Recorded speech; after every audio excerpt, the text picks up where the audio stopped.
Uma igreja cheia de amor. Você consegue definir que amor é esse?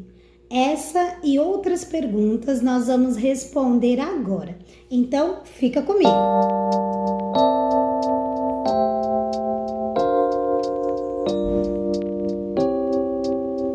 Seja bem-vindo, esse é o canal Embaixadores da Palavra de Cristo.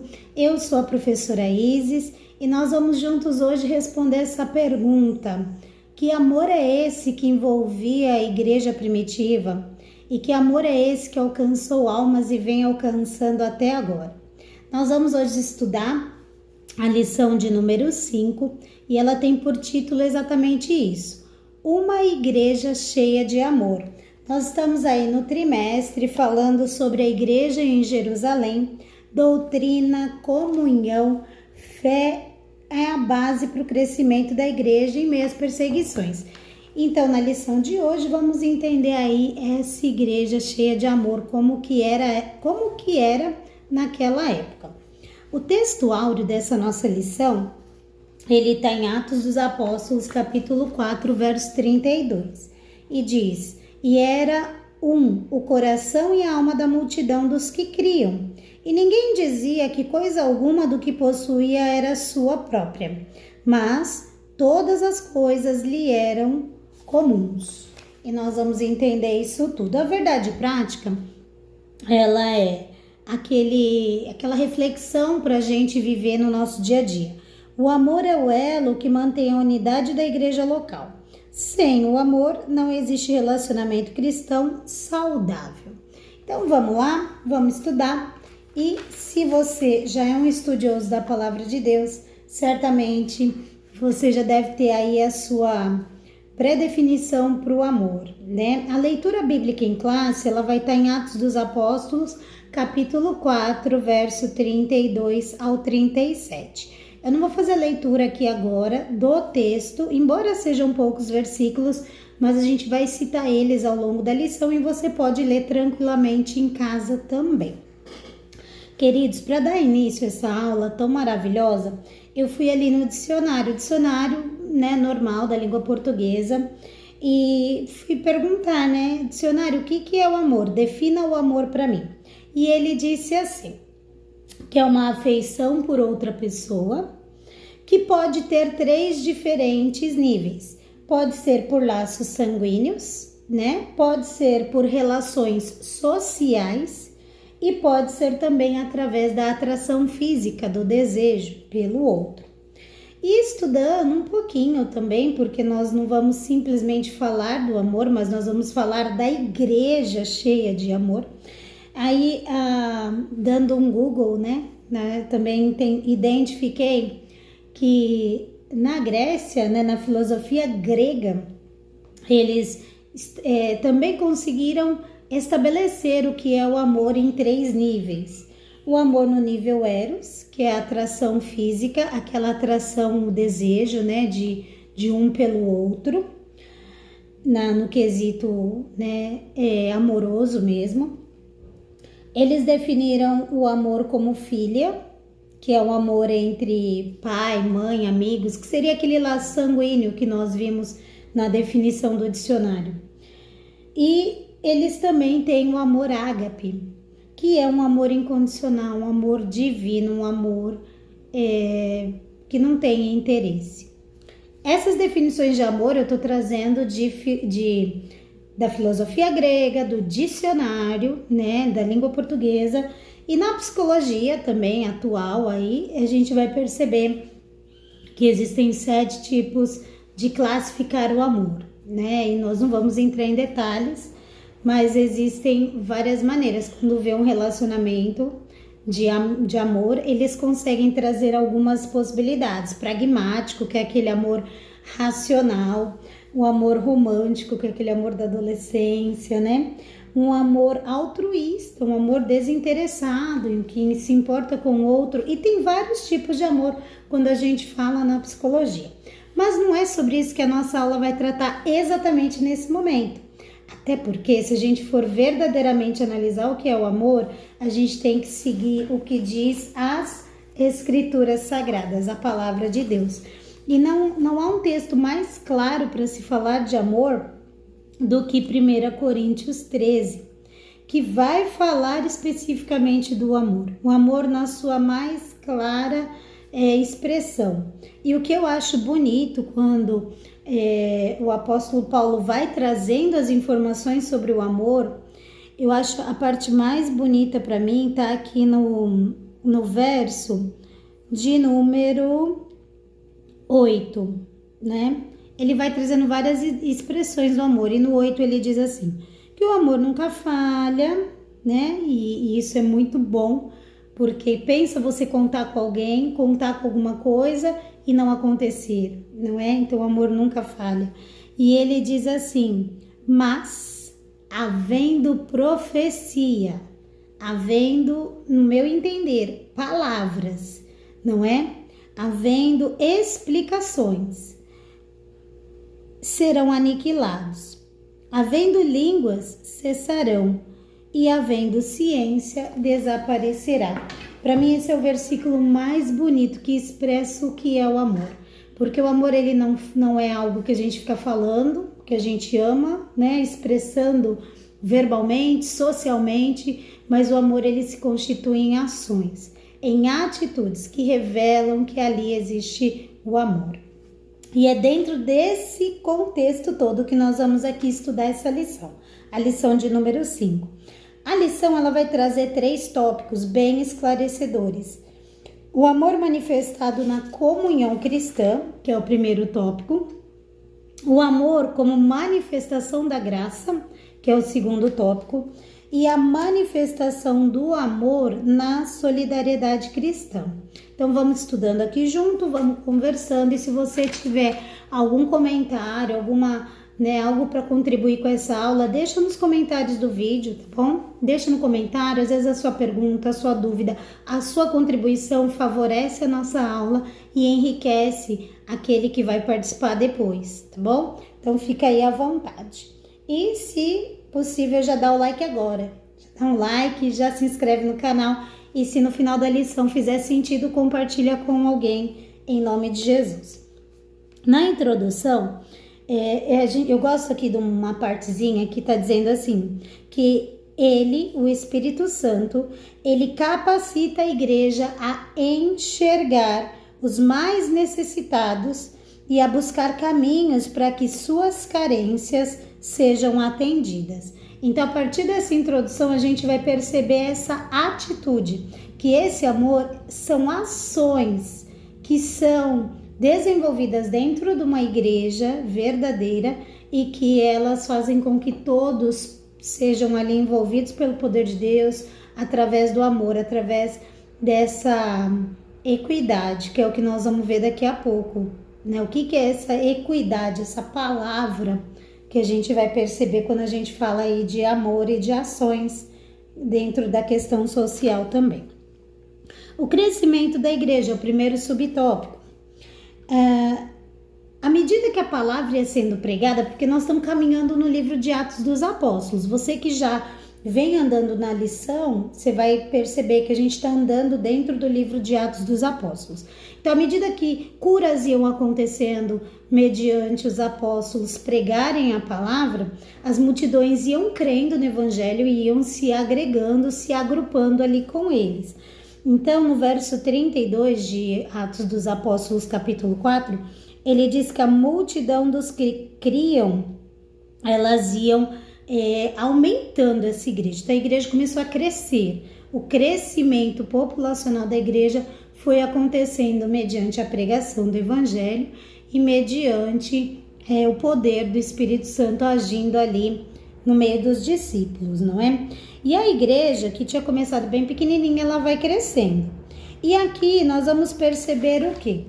Que administrar algo pequeno já é complicado, mas é menos trabalhoso do que algo grande. É só a gente pensar na nossa casa.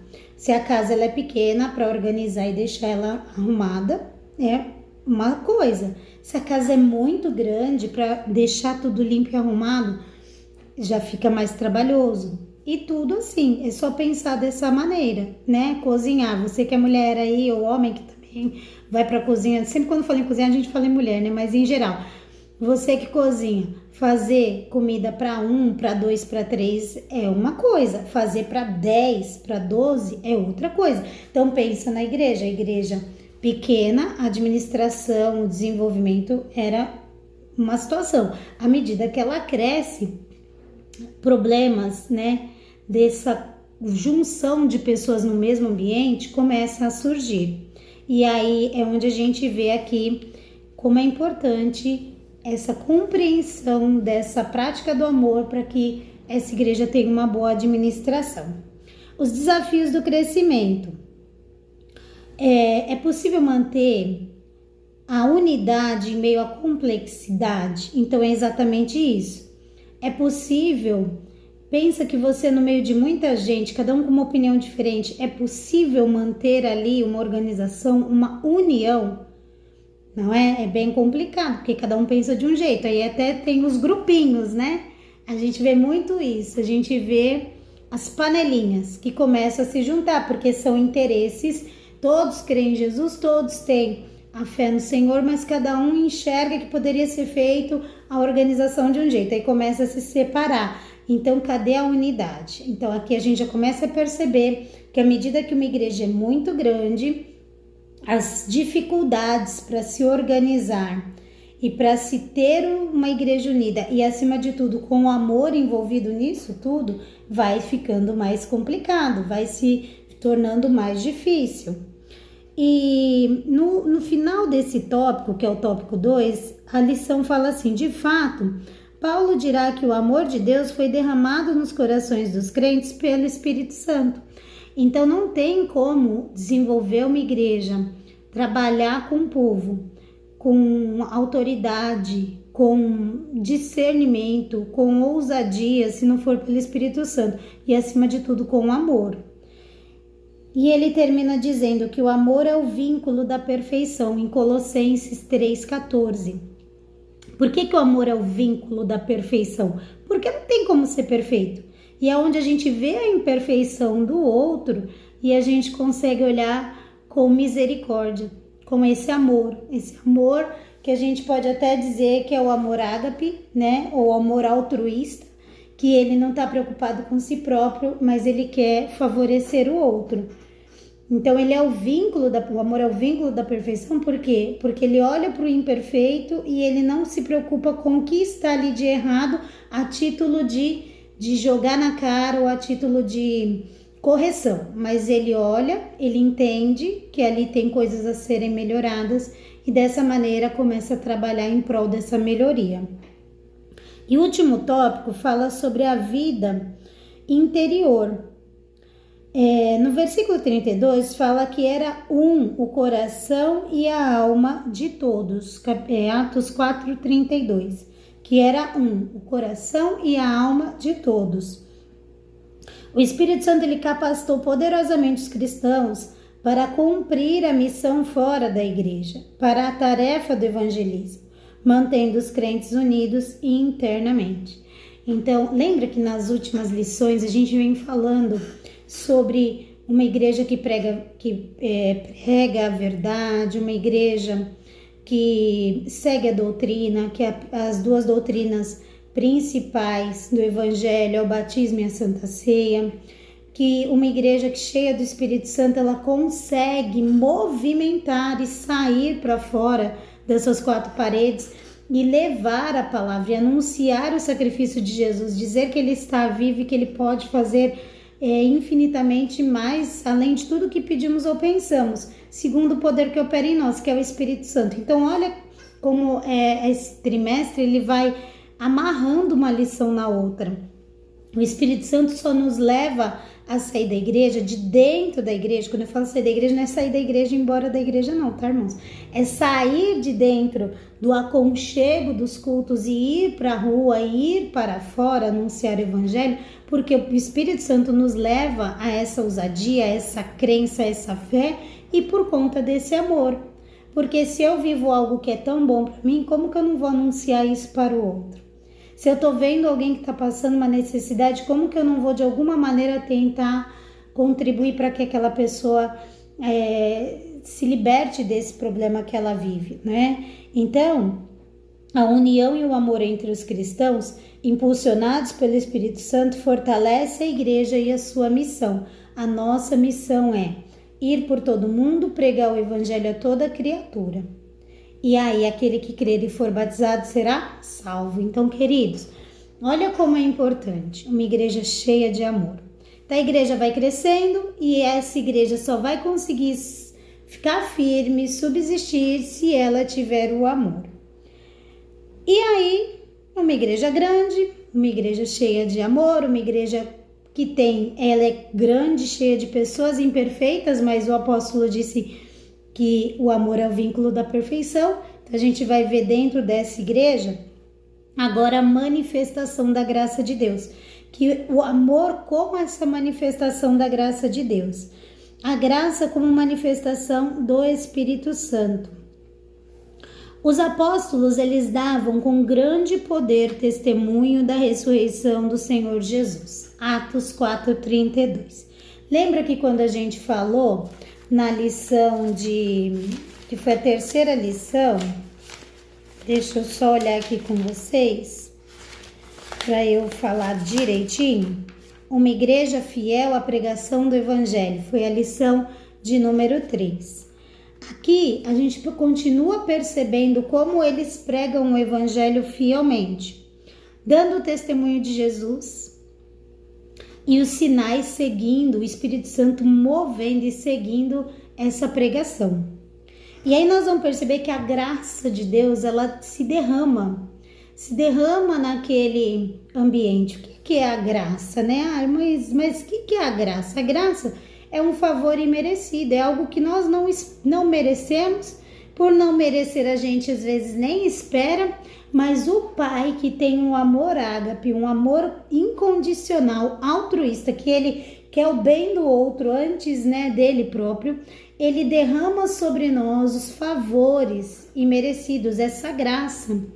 Não é à toa que quando o apóstolo Paulo reclama com Deus sobre um espinho na carne, não se sabe, nenhum teólogo, nenhum estudioso consegue definir o que é esse espinho na carne, se eram problemas de ordem física, uma dor no corpo, se era algum problema sentimental dentro do coração, alguma perturbação que de repente vinha na mente dele, ninguém consegue dizer ao certo.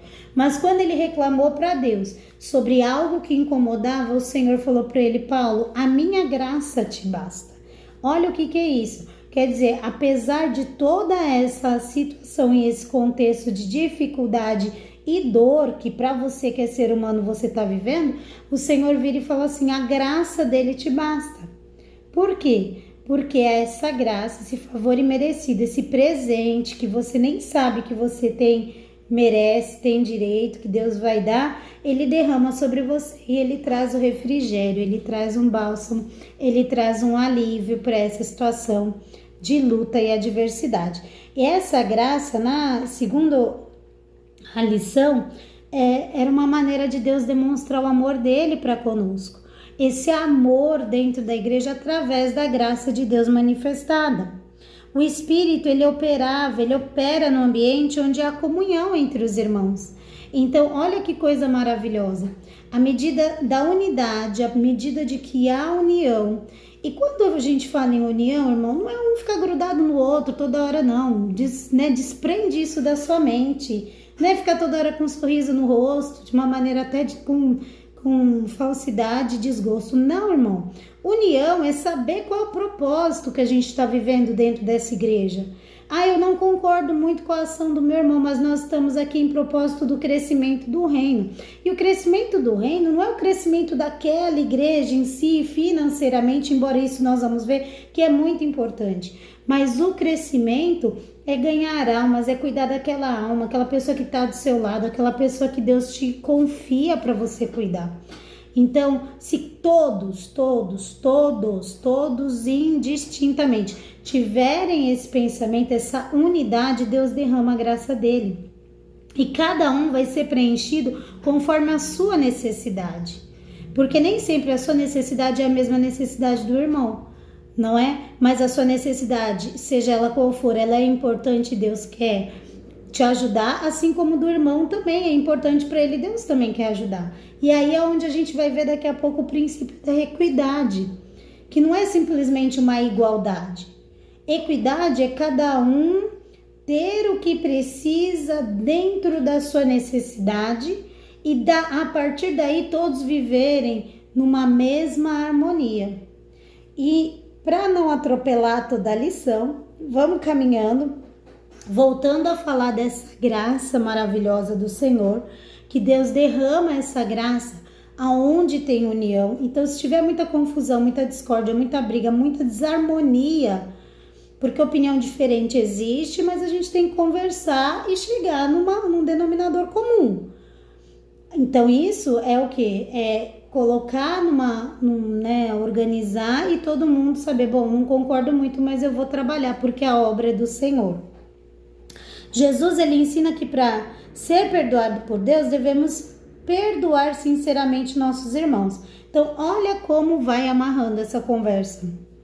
Não adianta a gente querer, não vai ter, uma igreja grande não vai sempre ter opinião diferente, mas não é isso que deve impedir o trabalhar do Senhor, não é?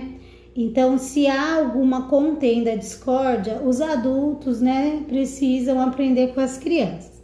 Crianças eles brigam ali, 2, 3 minutos, sai até magoado, chateado, mas passou aquilo tudo, eles voltam a interagir tudo no mesmo ambiente. A gente adulto não, a gente guarda demais, rancor e contenda. Não, meu irmão, vamos viver, vamos passar, por cima do problema, porque o que o inimigo quer mesmo é separar, e não é isso que Deus traz, que Deus espera que aconteça na obra dele. A graça como favor imerecido, em todos eles havia abundante graça. Ninguém merece, mas Deus não está preocupado com o merecimento.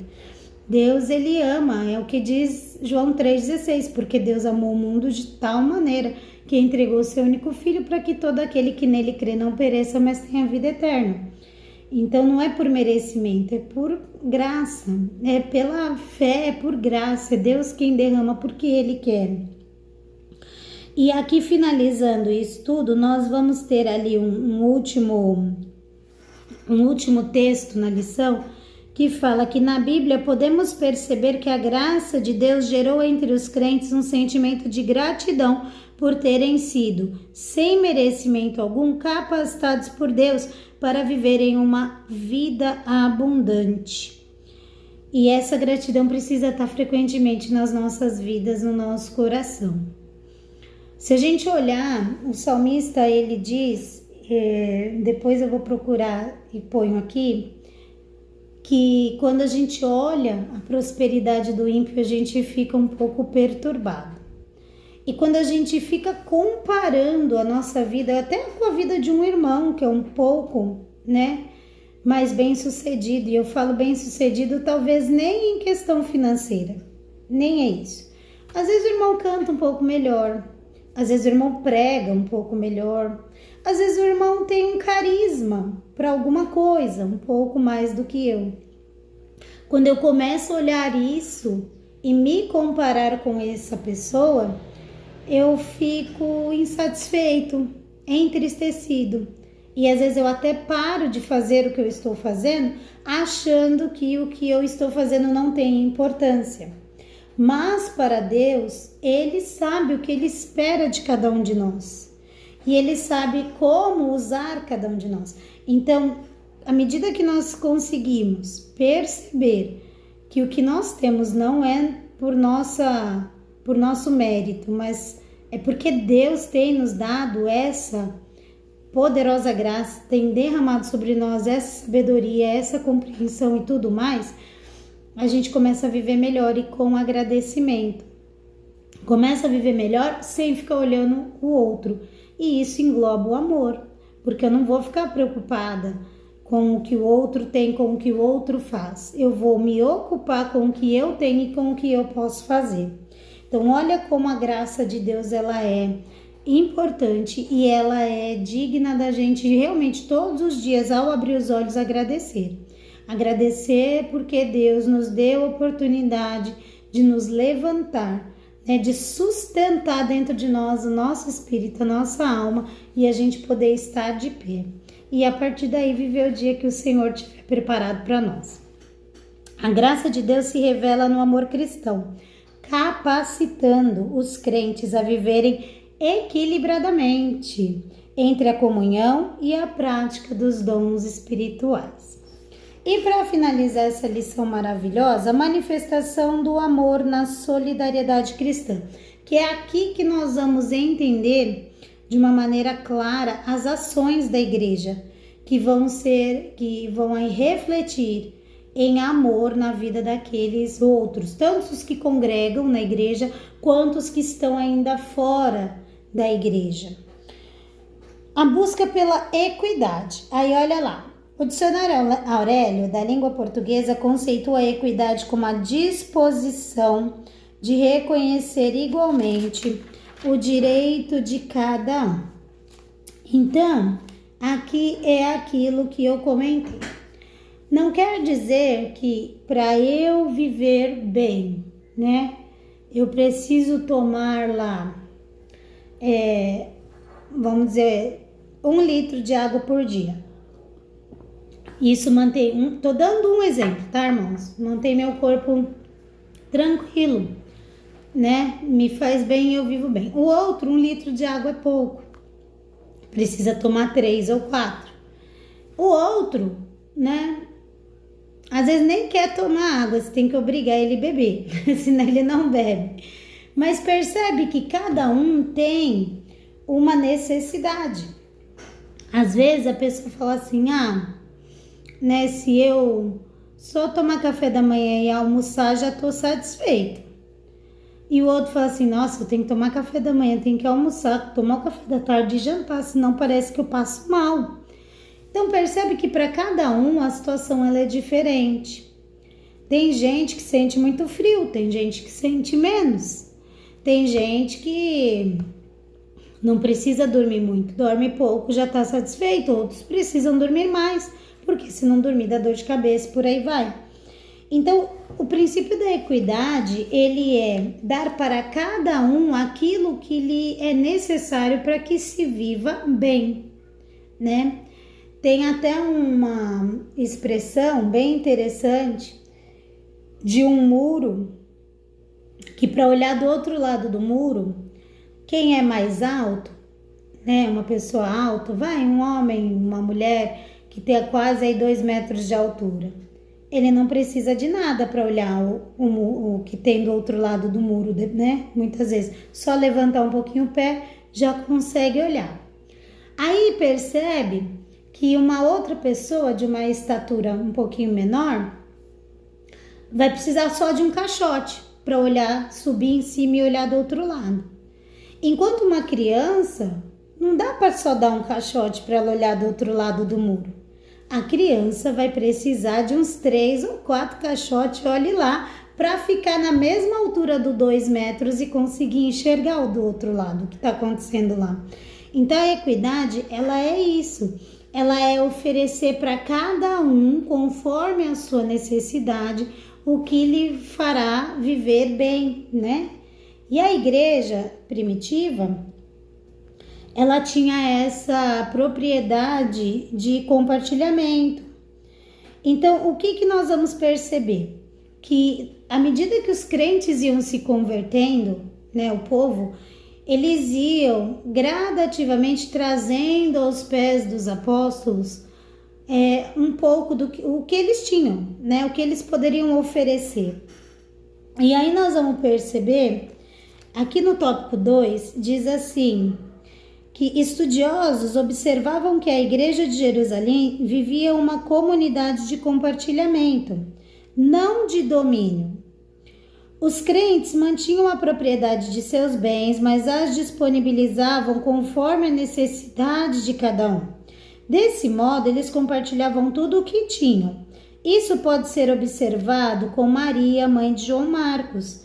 Ela também pertencia à igreja de Jerusalém e, ao invés dela vender a casa dela, ela colocou a casa dela a serviço da igreja, transformando-a em uma casa de oração onde a igreja se reunia. Isso está em Atos dos Apóstolos, capítulo 12, versículo 12.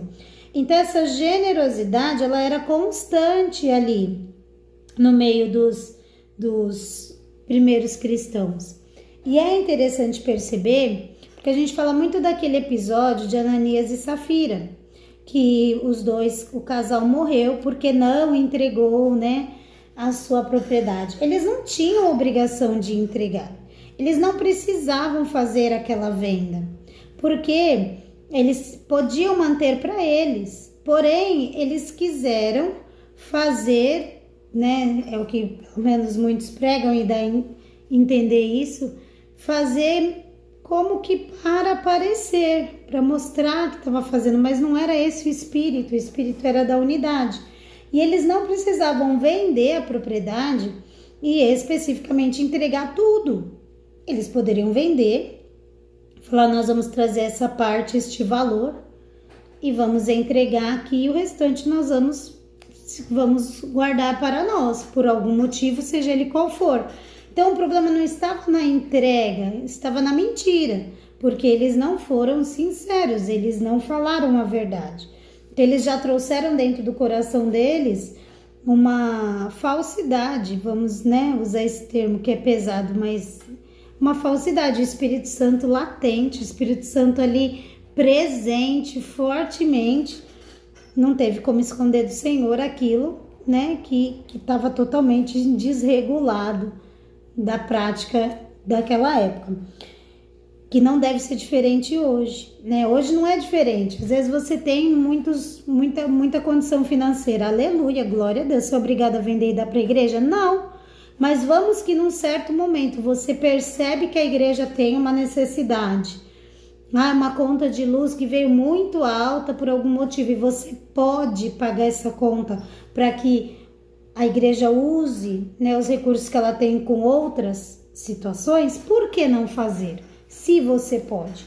Mas você é obrigado? Não. Então, são dois quesitos diferentes. Aí é onde entra o amor. Eu não tenho obrigação, mas eu quero fazer porque eu me comovi. Eu tive aquele amor altruísta pelo outro, aquele amor ágape, incondicional, e eu quero fazer e eu posso. Então, eu vou entregar um valor a mais do que eu costumo ajudar na minha igreja. Esse é o conceito desse amor. É você olhar e você podendo fazer, você vai fazer. Mas e se eu não posso? A gente vai orar, nós vamos orar. Nós vamos entregar a Deus a nossa oração, porque se eu não posso fazer financeiramente, eu posso fazer espiritualmente orando. Deus pode levantar outra pessoa. Então o amor, ele age em vários momentos. E aí pensa diferente, eu não posso, eu também não tô nem aí, tô pouco me importando que se exploda, porque não é problema meu, não é? Cada um que se vire, é problema do meu pastor. Então olha a diferença de pensamento. O amor, ele tem que estar nas várias esferas. E um amor da voluntariedade. Lucas destaca que os que possuíam herdades ou casas, vendendo-as, traziam o preço do que fora vendido e o depositavam aos pés dos apóstolos. Está em Atos 4, o verso é o 34. Nada aqui foi feito de forma obrigatória, né? Então não tinha obrigação. Ninguém contribuiu porque foi constrangido a fazer isso. O texto bíblico deixa claro que havia voluntariedade entre os cristãos, entre os crentes. Havia uma consciência de pertencimento e por isso ninguém deseja ver o outro excluído. Isso era a manifestação do grande amor de Deus derramado nos corações. Então percebam que o amor, ele realmente é como Paulo fala em 1 Coríntios, que ele não é falado, ele não é expresso em palavras. O amor, ele é manifesto em obras. Então, aqueles crentes que se convertiam, que iam vivendo ali naquele ambiente, eles percebiam essa necessidade e o que eles faziam? Iam lá e, tendo as condições, se dispunham e entregavam e queriam ver todos vivendo o mesmo patamar de fé, de alegria, né? Não é fácil ver o irmão sofrendo. Se a gente tem condições de ajudar, por que não ajudar? Não é verdade? O amor se expressa na prática da solidariedade, onde os cristãos cuidam dos necessitados e buscam a equidade na comunidade. Irmãos, e para finalizar, não há uma igreja cristã verdadeira sem essa identificação com o outro. Ninguém pode fechar os olhos diante da necessidade alheia e se auto-intitular de cristão. O verdadeiro amor se realiza no atendimento da necessidade do próximo. E a gente poderia até dizer aqui como Jesus, né? Que Jesus, em um momento de oferta, ele diz: aquilo que uma mão dá, a outra não precisa saber, não é? Então, quando você fizer uma boa obra, não precisa sair anunciando. Eu entendo, muitas vezes que a pessoa, ela tem lá uma ONG, um trabalho social, e ela precisa registrar até para manter a idoneidade do trabalho. Eu entendo isso. Mas eu quero dizer assim, Deus sabe até que ponto isso é uma necessidade de registro e até que ponto isso é uma vanglória, né? Mostrar que a gente faz porque nós somos bons o suficiente para se dizer que é cristão. E é isso, meu querido. Essa lição ela termina aqui. Eu peço a Deus que Ele dirija a sua vida, sua casa, sua família. Fazer uma oração em nome de Jesus e que Deus possa falar mais ao nosso coração, para a glória de Deus Pai. Senhor Deus querido e amado, no nome de Jesus Cristo, seu Filho querido, Senhor nosso. Pai, nós colocamos perante o Senhor essa aula que nós aprendemos aqui. Pai querido, esse trimestre ele vem confrontando muito a nossa prática enquanto cristão. E eu quero te pedir, Senhor, sobre a minha vida e sobre a vida dos meus irmãos, que o Senhor venha derramar a tua bênção, a tua saúde, a tua cura, que o Senhor venha agir com equidade nessa igreja onde meu irmão congrega. Pai querido, porque a tua palavra diz, Senhor, que onde há união o Senhor ordena a bênção. Então, se houver algum espírito de discórdia, de confusão, de bagunça, algum demônio que tem se apropriado das discussões e tem agido de maneira indevida, se tem algum mal dentro dessa igreja atrapalhando o crescimento dela, que caia por terra.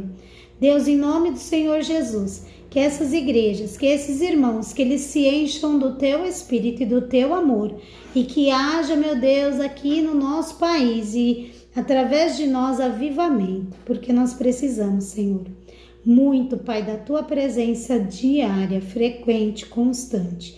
E assim eu te peço e eu te agradeço, para a glória de Deus Pai, em nome de Jesus. Amém. Amém, querido? Então é isso aí. Se você gostou da aula, fica comigo, se inscreve no canal, compartilha, dá um like aí em nome de Jesus, manda essa aula para alguém e a gente se vê num outro momento. Paz, Senhor.